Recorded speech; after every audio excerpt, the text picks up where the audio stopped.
Good day mga kaseche. And today, ata sa dagat ron. Kay hapon naman, pahangin ta kinagmay.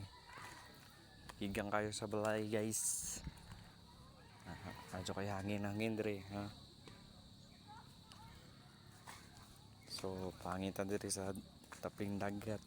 Tao bro bagamay. So, muna ganahan ako diri sa daping dagat kay guys. Kay kada adlaw maglahi-lahi siya view. Makarelax kayo ba?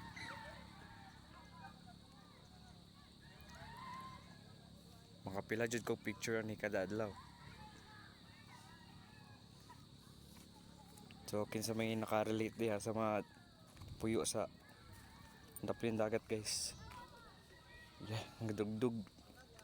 Murag muuwan ni unya ba.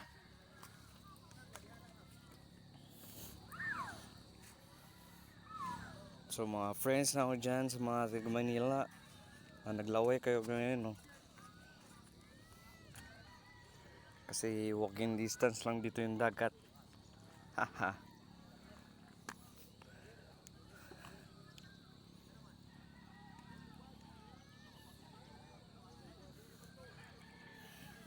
So ayan guys.